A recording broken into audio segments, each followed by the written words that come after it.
विशेष bulletin में हम आपको दिखाते हैं वो खबरें जो पूरे सप्ताह सबसे ज्यादा चर्चा में रहीं। तो सबसे पहले बात होगी भरतपुर की, जहां गैंगवॉर की ऐसी कहानी लिखी गई जो अब सदियों तक शासन, प्रशासन और लोगों की जुबान पर याद रहेगी। पहले हत्या, फिर बदले की आग में हत्या, मतलब गैंगवॉर। और इसके साथ ही आपको दिखाएंगे करौली में हुए सबसे जघन्य हत्याकांड की पूरी कलंक कथा। पहले एक बेटी को भेड़ियों की तरह नोचा गया, पहचान छिपाने के लिए एसिड से, तेजाब से उसको जलाया गया, और जब दिल नहीं भरा तो उसको गोली मार दी और फिर उसके शव को एक गहरे कुएं में फेंक दिया। वहीं बात 2023 के विधानसभा चुनाव की जंग की भी होगी, जिसे जीतने के लिए बीजेपी ने नई रणनीति बनाई है। प्रहलाद जोशी ने सख्त तेवर और आक्रामक रणनीति का संकेत दिया है। तो बने रहिएगा हमारे साथ। आइए शुरू करते हैं। खबर में दम है।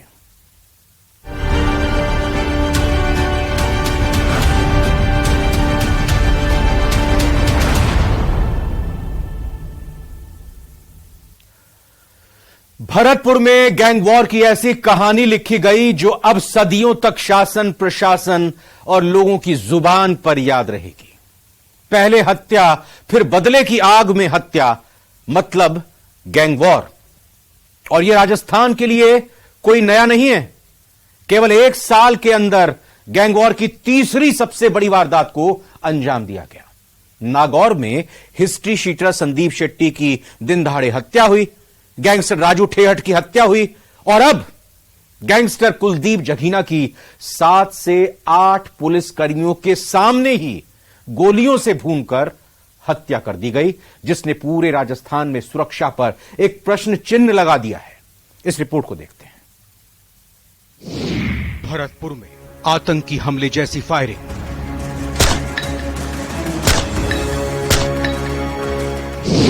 ताबड़तोड़ फायरिंग से गूंजा आमोली टोल प्लाजा।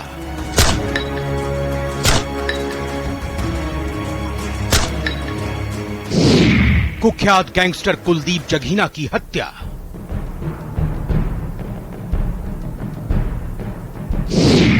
पुलिस की कस्टडी में ही गोलियों से भून डाला।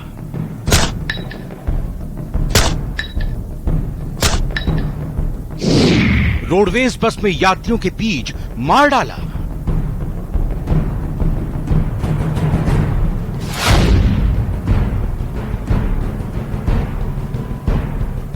भरतपुर के आमोली टोल पर कृपाल जघीना हत्याकांड के आरोपी कुलदीप की रोडवेज बस में हत्या कर दी गई। हथियारबंद 7 चालानी गार्ड एस्कॉर्ट कर रही 2 पुलिस की गाड़ियां और उनमें मौजूद 8 पुलिसकर्मी राइफलें और कारतूस के साथ मौजूद थे, लेकिन बदमाशों ने इतनी बड़ी आसानी से इतने बड़े हत्याकांड को अंजाम दिया।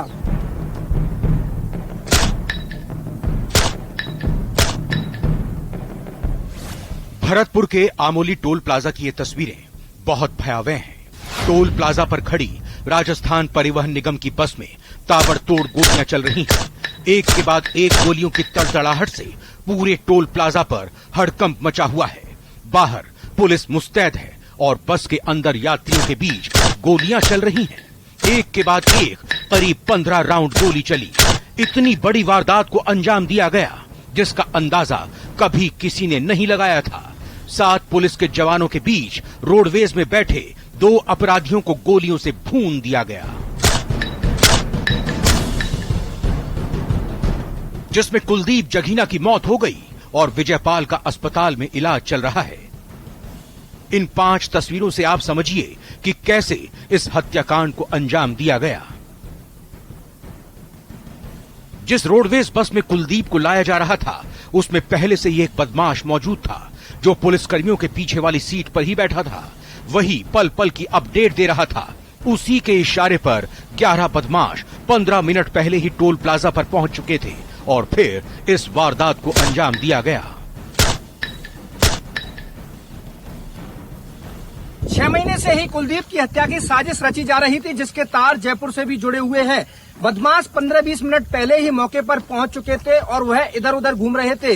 बदमाशों को मौके पर घूमते हुए कई लोगों ने देखा भी था और वह सरेआम हथियार लोड कर रहे थे।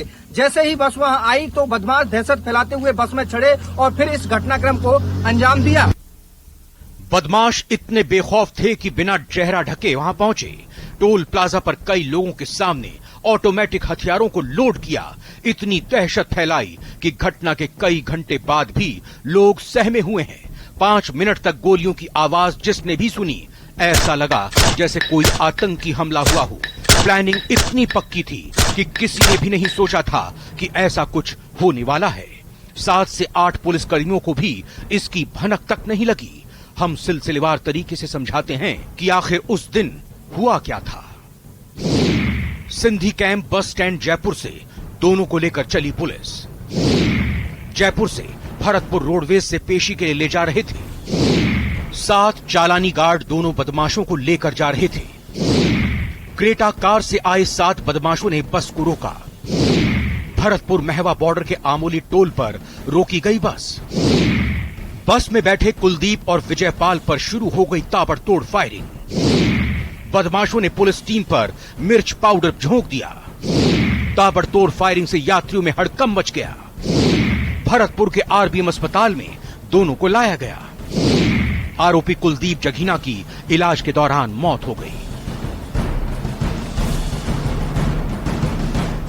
लेकिन इस वारदात के पीछे एक बड़ा बदला छिपा था, और वो भी सबसे बड़ा बदला, क्योंकि जिस तरीके से इस वारदात को अंजाम दिया गया वो पुलिस के मुखबिरों को भी नहीं पता चला। जघीना वर्सेस जघीना में थी वर्चस्व और जमीन की जंग। 10 महीने पहले की गई थी कृपाल जघीना की हत्या। कृपाल जघीना गैंग के टारगेट पर था कुलदीप जघीना। लंबे समय से चल रही थी कृपाल जघीना गैंग की बदले की प्लानिंग। कुलदीप जघीना और विजयपाल के पेशी के समय करते थे रेकी। हत्या में कृपाल के दोस्त और भतीजा बताए जा रहे हैं शामिल।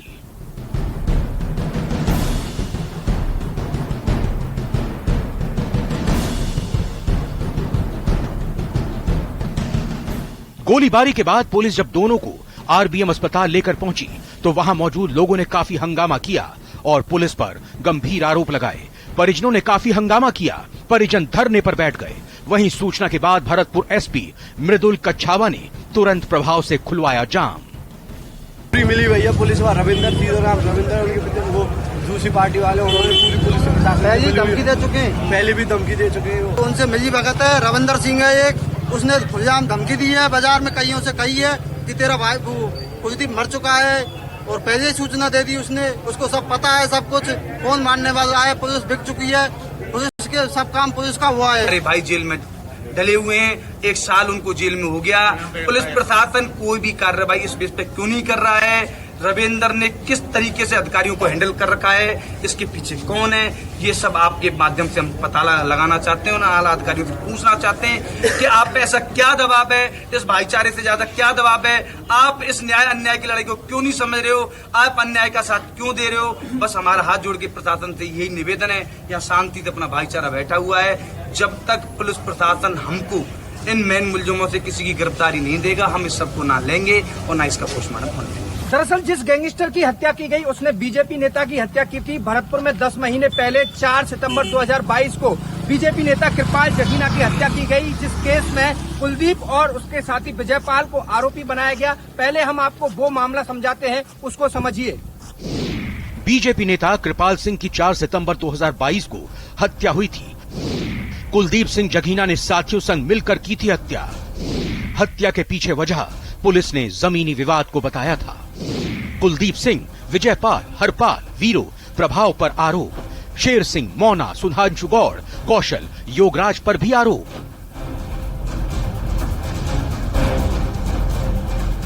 इस वारदात के बाद पूरे जिले में पुलिस ने चेकिंग अभियान चलाया, ताबड़तोड़ छापेमारी की और आखिर में बयाना के सूपा गांव में बदमाशों के साथ पुलिस की मुठभेड़ हुई और 4 बदमाशों को पुलिस ने धर दबोचा।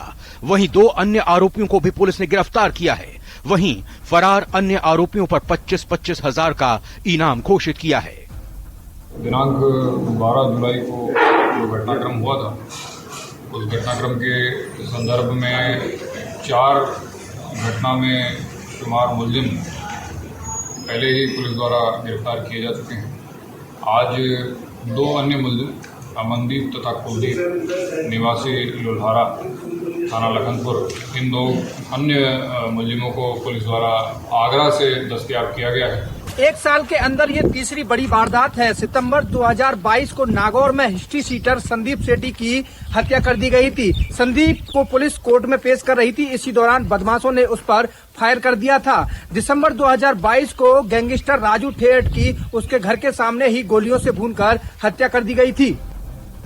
Bureau report, news 18 Rajasthan.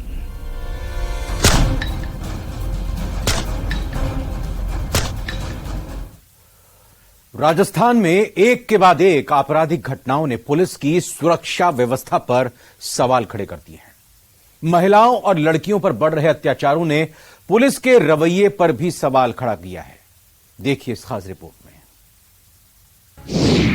घर में बेटी है तो खुद करे सुरक्षा, पुलिस की सुरक्षा नहीं आएगी काम।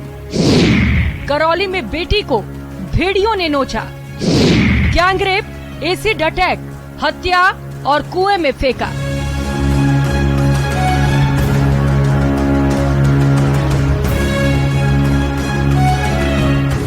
तारीखें बदल गईं, साल गुजर गए, लेकिन इन तस्वीरों में कुछ नहीं बदला। बेटियों से दुष्कर्म, एसिड अटैक, हत्या और कुएं में रस्सी से लटकता शव, ये पुलिस की नाकामी की तस्वीरें हैं, अधिकारियों की बेशर्मी की तस्वीरें हैं। दिल दहल उठेगा इन तस्वीरों को साफ देखकर, मन मचल जाएगा। अगर हमने आपको ये तस्वीरें बिना धुंधली करके साफ दिखा दी, बेटी है क्या यही गुनाह है? दलित है क्या ये गुनाह है? जवान है क्या ये गुनाह है? पढ़ना चाहती है क्या इसकी ये खता थी? सवाल कई हैं, लेकिन जवाब एक भी नहीं। इस खबर को लिखते लिखते मेरे हाथ कांप गए, तस्वीरों को देखते देखते मेरा भी दिल कांप गया। लेकिन बताना जरूरी है, तस्वीरों को धुंधली ही सही, लेकिन दिखाना जरूरी है।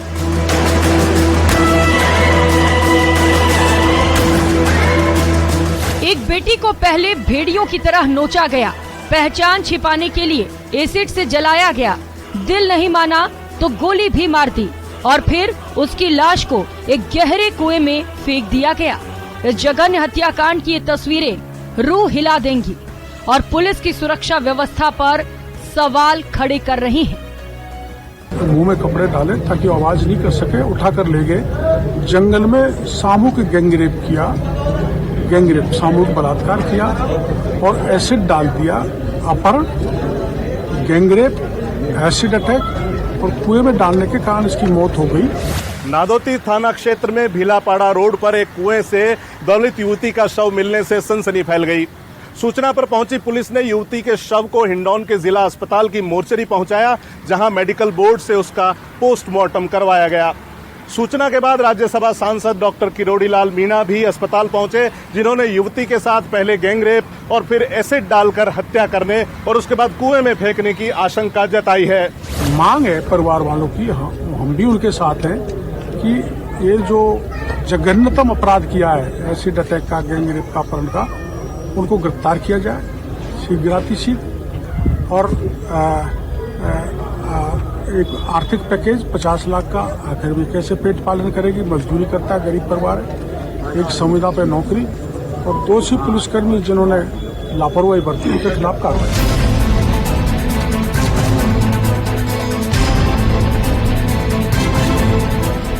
सांसद के अस्पताल पहुंचने के बाद बीजेपी कार्यकर्ता और अन्य लोगों की भीड़ एकत्रित हो गई। सांसद डॉक्टर मीणा के साथ एकत्रित हुए और बीजेपी कार्यकर्ताओं ने अस्पताल परिसर में पुलिस प्रशासन और राज्य सरकार के खिलाफ जमकर नारेबाजी की और दोषी पुलिसकर्मियों के खिलाफ कार्रवाई के साथ ही आरोपियों को तुरंत गिरफ्तार कर कड़ी से कड़ी सजा दे और परिवार को 20 लाख के आर्थिक सहायता और सरकारी नौकरी की मांग रखी। शव की शिनाख्त बालघाट के मोहनपुरा गांव की रहने वाली आरती के रूप में हुई है, जिसकी उम्र महज 19 वर्ष थी।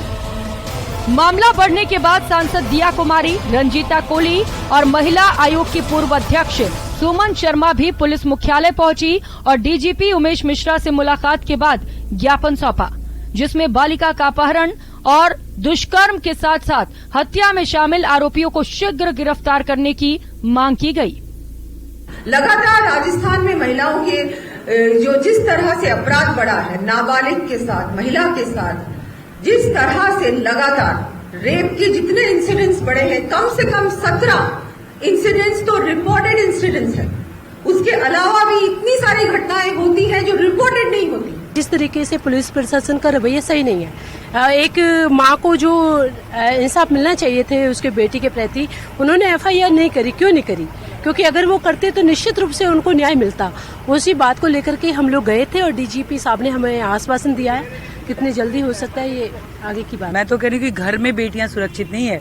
ये बच्ची है, इसको घर से अगवा करके ले गए, माँ के साथ सोई हुई थी, माँ के 3 बहनें हैं, 3 बहनें से उठा के ले गए। तो राजस्थान में बेटियां हैं कहाँ सुरक्षित? लेकिन सबसे महत्वपूर्ण मांग हमारी ये थी कि उस थाने को निलंबित किया जाए कि जहाँ उसकी माँ रोती हुई गई और वहाँ उसको भगा दिया गया, ये कह के कि तेरे को भी बंद कर देंगे। तो सबसे पहले तो उस थाने को, पर ये थाने को भी निलंबित नहीं कर रहे हैं, क्योंकि कहते हैं ना कि सैया भय कोतवाल अब डर काहे का। बीजेपी ने भी विधानसभा सत्र के पहले ही दिन अपने इरादे साफ कर दिए। जयपुर आई राष्ट्रपति के संबोधन के बाद जैसे ही विधानसभा की कार्यवाही शुरू हुई, विपक्ष ने जमकर हंगामा शुरू कर दिया। विपक्षी सदस्य कानून व्यवस्था के मुद्दे पर सरकार के खिलाफ नारेबाजी करते हुए वेल में आ गए। उपनेता प्रतिपक्ष सतीश पूनिया और मदन दिलावर के नेतृत्व में विपक्ष ने जमकर नारेबाजी की, तख्तियां लहराई और सरकार से करौली जिले में हुई घटना पर कठोर कार्रवाई की मांग की। वहीं बीजेपी प्रदेश प्रभारी अरुण सिंह, बीजेपी सांसद जसकौर मीणा और सुखबीर सिंह जौनापुरिया ने भी सरकार को घेरा। के बाद जो मृत्यु नहीं हुई तो पूरे शरीर पे तेजाब डालेगा और शरीर पे तेजाब डालने के बाद ऐसी जघन्य हत्या हमने कभी भी नहीं सुनी जो करौली में हुई। उस गांव की 19 वर्षीय युवती को गुंडे अपहरण करके ले गए। उनके परिवारजनों ने रिपोर्ट दर्ज कराना चाहा तो राजस्थान की कांग्रेस की निकम्मी सरकार ने उनकी रिपोर्ट दर्ज नहीं होने दी और 2 दिन बाद उसका शव कुएं में मिला। और जब पोस्टमार्टम किया गया तो उसके शरीर में एक रिवॉल्वर की गोली मिली और उसको मारने से पहले तेजाब से उसको जलाया गया। उसके पहले उसको गैंगरेप किया गया। देखिए, अत्यंत दुख के साथ कहना पड़ता है कि हमने जयपुर में 15,000 महिलाओं ने राजस्थान की इस सरकार को महिलाओं के प्रति होने वाले अत्याचारों को के प्रति सजग करने के लिए खूब घंटियां बजाई, थाली बजाई और हमने सीएम आवास का घेराव किया। राहत कैंप में आज कोई नहीं आ रहा, राहत कैंप का मामला फेल हो गया। अब ताजुब इस बात का कि सिर्फ इन घोषणाओं में बिजी हैं माननीय मुख्यमंत्री जी, और जिस हिसाब की घटना हुई है मैं समझता हूँ इससे बुरी घटना शायद कहीं भी नहीं हो सकती। तो उसके लिए तो कोई चिंता है नहीं। इस सिर्फ अभी हमारे टोंक में है, टोंक में बजरीवाल ने आदमी मार दिया। अब आप बताओ इससे बड़ी घटना क्या हो सकती है? अभी बच्ची के साथ इतना दुर्व्यवहार हुआ, उसके बाद में भी उसकी जान भी ले ली और उसके बाद में कोई चिंता नहीं कर रहा। तो सबसे बड़ी बात है प्रदेश की गवर्नमेंट बिल्कुल ही निष्पक्ष हो पड़ी। मामला इतना बढ़ा कि एबीवीपी के कार्यकर्ताओं ने विधानसभा का घेराव किया तो पुलिस प्रशासन ने लाल कोठी शमशान घाट से पहले ही उन्हें रोक दिया। पहले छात्रों ने राष्ट्रपति को ज्ञापन देने जाने के लिए दंडवत प्रणाम करते हुए गुहार लगाई और फिर बैरिकेडिंग क्रॉस करने की कोशिश भी की। इस दौरान पुलिस प्रशासन की ओर से छात्रों पर लाठीचार्ज किया गया। एबीवीपी के कार्यकर्ताओं ने अचानक विधानसभा कूच किया, उन्हें यहां से गिरफ्तार किया गया है। अधिकतर कार्यकर्ताओं को गिरफ्तार करने के साथ ही कुछ कार्यकर्ता जिनको चोटें आई है बैरिकेडिंग से और पुलिस के लाठीचार्ज से, उन्हें यहां से जो है पुलिस जो है वो बंद करके एम्बुलेंस के अंदर अस्पताल लेकर के जा रही है। यहां पर अचानक जो है राष्ट्रपति की विजिट के ठीक कुछ देर बाद ही जो है एबीवीपी के कार्यकर्ताओं का अचानक एक हुजूम जो था वो इस सड़क से गुजरा और विधानसभा की 1-2 नहीं बल्कि 3-3 बैरिकेडिंग को क्रॉस करते हुए विधानसभा के ठीक पास में जो टी पॉइंट बना हुआ वहां पर पहुंच गया। इस जघन्य अपराध को लेकर उदयपुर और दौसा में भी बीजेपी अनुसूचित जाति मोर्चा और महिला मोर्चा ने डीएम ऑफिस के बाहर प्रदर्शन किया। साथ ही जिला कलेक्टर और राज्यपाल के नाम ज्ञापन भी सौंपा। अभी हाल ही में करौली में 18 साल की लड़की के साथ जघन्य अपराध हुआ और उसके बाद उसकी हत्या करके उसको तेजाब डालकर उसको कुएं में फेंक दिया गया है। यानी कि क्रूरता की हद तक राजस्थान में पार हो रही है। करौली जिले में हिंडौन में एक दलित महिला के साथ गैंग रेप हुआ, उसके तेजाब छिड़का और गोली मारकर उसे कुएं में डाल दिया गया। इस तरह की घटना दिनों दिन बढ़ती जा रही है। राज्यपाल के नाम हम ज्ञापन देने आए हैं और सरकार से ये अरदास करने आए हैं कि इस तरह सोए न और हमारे पीड़ितों की सजा सुनाए। फिलहाल पुलिस ने हत्या के मुख्य आरोपी को गिरफ्तार कर लिया है। आरोपी गोलू मीणा ही हत्या का मुख्य आरोपी बताया जा रहा है, जिससे पुलिस पूछताछ कर रही है। इस घटना का जो मुख्य आरोपी है उसका नाम गोलू मीणा उर्फ प्रभाकर चैन सिंह है और अब के जो इन्वेस्टिगेशन है इसमें ये सामने आया है कि ये जो आरोपी है वो मृतका के गांव का ही निवासी है, जिसकी उम्र करीब 20 साल है। ये जो घटना है करीब 11 और 12 की जो मध्य रात्रि को करीबन 1:30 बजे ये जो मृतका है ये अपने घर से गई है। हमारी इन्वेस्टिगेशन में सामने आया है कि जो मृतका है और आरोपी की आपस में पूर्व में जान पहचान थी, ये जानते थे एक दूसरे को और ये दोनों ये इस जो मृतका है आरोपी के साथ घर से गई है। उसके बाद ये इसको जो जहाँ पे शव मिला है मृतका का वो भीलापाड़ा इलाका है, वहाँ पे अपने पिता के एक मकान पे लेके गया। वहाँ पे इनकी जो भी डिस्प्यूट हुआ, इनका झगड़ा हुआ, उसके बाद इसने मर्डर किया और उसके बाद डेड बॉडी को लाके इसने कुएं में डाल दिया। फिलहाल लंबे समय से चल रहे धरना प्रदर्शन के बाद परिजनों के साथ युवती का शव लेने पर सहमति बनी और वे मृतका का शव लेकर गांव चले गए। लेकिन ये वारदातें अभी भी सवाल हैं कि आखिर कब ऐसी जघन्य वारदातों पर पुलिस लगाम लगा पाएगी। कैमरामैन अविनाश के साथ हितेंद्र शर्मा, न्यूज़ 18 राजस्थान। और अब बात 23 की जंग जीतने के लिए बीजेपी की नई रणनीति की करेंगे, क्योंकि बीजेपी के नए सेनापति और केंद्रीय मंत्री प्रहलाद जोशी ने जयपुर में अपनी पहली मीटिंग में सख्त तेवर और आक्रामक रणनीति के संकेत दिए, जिसकी जद में है गहलोत सरकार की खामियों को जनता तक पहुंचाना और केंद्र सरकार की नीतियों का लाभ वोटर को दिखाना। ये रिपोर्ट देखिए।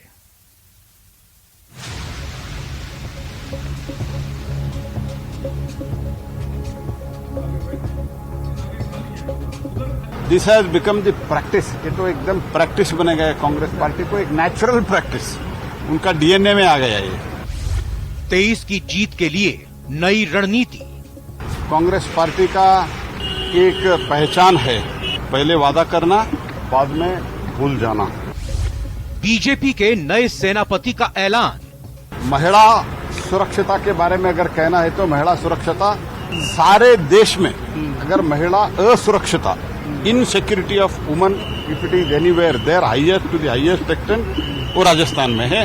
केंद्रीय मंत्री और बीजेपी के नए चुनाव प्रभारी प्रहलाद जोशी ने जयपुर में अपने पहले दौरे में ही आक्रामक रणनीति अपनाने के साथ ही घर घर तक पहुंचने का माइक्रो प्लान तैयार किया है। पार्टी में एकजुटता पर ध्यान दिया जाएगा तो केंद्र की योजनाओं के बखान के साथ गहलोत सरकार की खामियों की चर्चा जनता के बीच करने की नीति को भी मजबूती दी जाएगी।